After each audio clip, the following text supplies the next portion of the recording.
ang Davao City natay 8 ka watershed. No? Ang project area ni Water District na ay 3 ka buok. So ang Mount Talomonipadas, ang Tipolog Tamugan, no? So ang Mount Tipolog Tamugan mo na siya ang source sa atuang. So ready na bang tanan? Ready na! Nanaman kay natunan.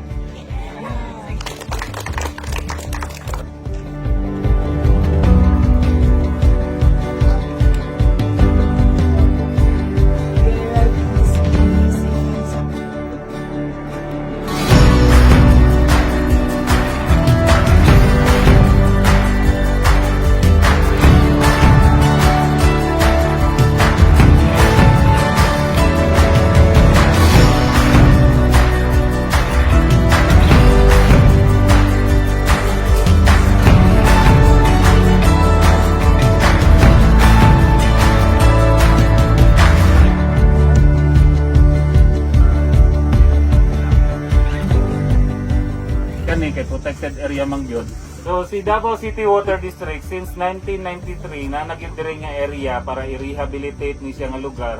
Kay as per study nga gikandak sa Davao City Water District, kani nga area sa upland mo ni siya ang kanang recharge zone sa tubig nga naa sa ground.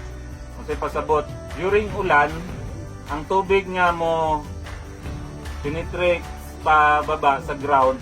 Una siya ang ma-deposit dito sa water table or ginatawag na itong aquifers nga gina-pump pod nato sa Davao City Water District para ma-distribute sa mga katawan ng mga Davaoeños. Kaya nga ito ang itanong niya nga lubong. Tapos tanggalan po nato og cellophane man yung ginaingon ganina. Although biodegradable na daw ang mga plastics nato, pero it takes time gihapon niya maka-cause siya og kanang mabansot bitaw nga to ang tanong dili siya maka grow o maayo. Okay, so sa giingon 300 ang atong target. Ang ubang kahoy, ang ubang seedlings na ana sa mga holes nga gi-prepare nato.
In behalf sa mo ang management sa Davao City Water District, kami nagahangyo o nagapasalamat sa mga taong nagasupport sa ato ang pag-rehabilitate sa ato ang watershed sa Davao City para sa ato ang source sa tubig sa tibuok Davao City. Thank you kayo. Hinaot madaghan pa ang mo support o andam ang Davao City Water District nga making partner o mo assist sa inyong activities na mga tree planting. Daghan kayong salamat sa NCCC Mall sa inyong pag-support karong adlaw para sa ato ang kinaiyahan nga makatanom og 300 more trees, endemic trees ni siya diri sa Barangay Daliaon Plantation sa sakop sa Mount Talomonipadas Watershed. So kini atong gihimo karon usa ni siya ka mabungahon og importante kaayo nga activity. Hinaot masundan pa nga ato ang mga partnership o congratulations sa inyong opening sa NCCC Mall Maa. So on behalf of our Board of Directors, our management, and employees of Davao City Water District, we would like to thank NCCC for joining us in our cause in the preservation and rehabilitation of our watershed areas here in Davao City. So we all know that the preservation and conservation of our watershed is not the sole responsibility of one institution, but sa ato ang tanan, especially the communities of the Davao City.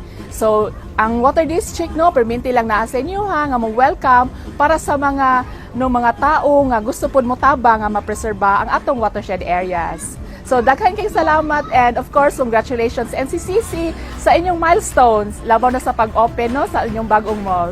Thank you and congratulations! Daghang salamat, NCCC! Congratulations, NCCC Mall Maa! Yay!